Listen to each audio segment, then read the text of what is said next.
জেলা স্বাস্থ্য দপ্তর এবং ত্রিপুরা এইডস কন্ট্রোল সোসাইটি যৌথ উদ্যোগে কদমতলা এবার অনুষ্ঠিত হলো এইডস প্রতিরোধ সচেতনতামূলক শিবির। কদমতলা পঞ্চায়েত সমিতি রিসোর্স সেন্টার আয়োজিত সময়োপযোগী এই শিবিরের আনুষ্ঠানিক উদ্বোধন করেন রাজ্যের সমাজ কল্যাণ ও সমাজ শিক্ষা দপ্তরের মন্ত্রী টিঙ্কু রায়। এছাড়াও উপস্থিত ছিলেন জেলা পরিষদ ও পঞ্চায়েত সমিতির পদাধিকারীরা।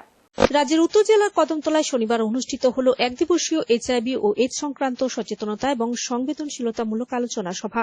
জেলা স্বাস্থ্য দপ্তর ও Tripura state AIDS control society যৌথ উদ্যোগে আয়োজিত এই গুরুত্বপূর্ণ অনুষ্ঠানে উদ্বোধন করেন রাজ্যের সমাজ কল্যাণ ও সমাজ দপ্তরের মন্ত্রী টিঙ্কু রায়। কদমতলা পঞ্চায়েত সমিতি রিসোর্স সেন্টার অনুষ্ঠিত এই শিবিরে প্রধান অতিথি হিসেবে উপস্থিত ছিলেন জেলা পরিষদের সভাধিপতি অপর্ণা নাথ। এছাড়াও ছিলেন পঞ্চায়েত সমিতির chairman Mihir Ranjan Nath, Tripura AIDS control সোসাইটির ডিরেক্টর শুভ্রজিৎ ভট্টাচার্য এবং জেলার অন্যান্য বিশিষ্ট গণ্যমান্য ব্যক্তিবর্গ। অনুষ্ঠানে জেলা পরিষদ, পঞ্চায়েত সমিতি ও স্থানীয় প্রশাসনের বিভিন্ন পর্যায়ের সদস্যরা উপস্থিত ছিলেন। আলোচনা সভায় মূলত উঠে আসে উত্তর জেলার মধ্যে বিশেষ করে কদমতলা ব্লক এলাকায় এইচআইভি আক্রমণের ক্রমবর্ধমান ভয়াবহতা। বক্তারা জানান, এই অঞ্চলে এইডস আক্রান্ত রোগীর সংখ্যা রাজ্যের অন্যান্য জেলার তুলনায় উল্লেখযোগ্য হারে বেশি। আক্রান্তদের অধিকাংশই কিশোর বা তরুণ প্রজন্মের অন্তর্গত, যারা মরণ নেশা তথা ইনজেক্টেবল ড্রাগসের ব্যবহারজনিত কারণে এই সংক্রমণের শিকার হচ্ছে। বন্ধুদের মধ্যে সুচ ভাগাভাগি, সচেতনতার অভাব এবং মানসিক অবসাদ এই সংকটকে আরও জটিল করে তুলেছে। ত্রিপুরা এইডস কন্ট্রোল সোসাইটির ডিরেক্টর শুভ্রজিৎ ভট্টাচার্য তার বক্তব্যে বলেন, এখন সময় এসেছে আমাদের সবাইকে মিলে সচেতনতার মাধ্যমে সমাজকে রক্ষা করার। বিশেষ করে কিশোর ও যুব সমাজকে ভয়ঙ্কর মাদকাসক্তির পথ থেকে ফিরিয়ে আনতে প্রশাসন, পরিবার এবং শিক্ষা প্রতিষ্ঠানকে একযোগে কাজ করতে হবে। তিনি কদমতলা ব্লক এলাকার উদ্বেগজনক পরিস্থিতি নিয়ে বিশদ আলোচনা করেন এবং সামগ্রিকভাবে প্রতিরোধমূলক পদক্ষেপ গ্রহণের আহ্বান জানান। মন্ত্রী টিঙ্কু রায় বলেন, এইডস মোকাবেলায় সচেতনতা সবচেয়ে বড় অস্ত্র। সরকারের তরফ থেকে একাধিক সচেতনতামূলক কর্মসূচি হাতে নেওয়া হয়েছে এবং ভবিষ্যতে আরও বিস্তৃতভাবে এই উদ্যোগকে ছাড়িয়ে দেওয়া হবে। তিনি যুব সমাজকে এই মরণ নেশা থেকে দূরে থাকার এবং সুস্থ জীবনধারার আহ্বান জানান। এছাড়া এইচআইভি সচেতনতামূলক সভার পরপরই মন্ত্রী টিঙ্কু রায় সমাজ কল্যাণ দপ্তরের উদ্যোগে আয়োজিত বেটি বাঁচাও বেটি পড়াও কর্মসূচির সূচনা করেন।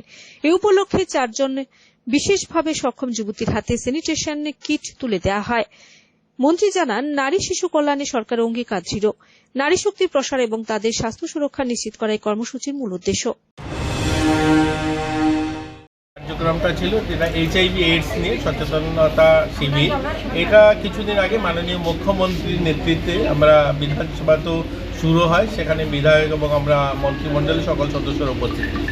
এটা জেলাভিত্তিক কার্যক্রম চলছে, গতকালকে কৈলাসে রয়েছিল, আজকে এখানে করছে। এটা আরক্ষা দপ্তর এবং সোশ্যাল ওয়েলফেয়ার, সোশ্যাল এডুকেশন, যুব ক্রীড়া দপ্তর এবং আমাদের স্বাস্থ্য দপ্তরের এটা কার্যক্রম। আমরা এইচআইভিটা সচেতন করা একদিকে, যেমন আরেকদিকে নেশা মুক্ত। আপনারা দেখছেন যে একটা বড় অংশের যুবক নেশায় আসক্ত হচ্ছে, সেখান থেকে যেন তাদেরকে বার করা যায়, তার জন্য পঞ্চায়েত বডিগুলো আমাদের গ্রামীণ এলাকাতে যেমন পঞ্চায়েত সমিতি, জেলা পরিষদ রয়েছে, তাদেরকে প্রথমত সচেতন করা, তাদের মধ্যে যেন কথাগুলো পৌঁছানো যায় এবং তাদের মাধ্যমে গ্রামীণ এলাকা পর্যন্ত কথাগুলো যেন যায়, যে আমরা সকলেই যেন সুস্বাস্থ্যর কথা চিন্তা করি। এই কথাগুলো নিয়েই আজকে শিবিরটা হয়েছিল। পাশাপাশি বাঁচাও বেটি পড়াও এটা আমাদের রেগুলার কার্যক্রম, তারই একটা অঙ্গ হিসাবে এখানে একটা ছোট্ট কার্যক্রম হয়েছে। রিপোর্ট সচিন জাটিয়ানেন।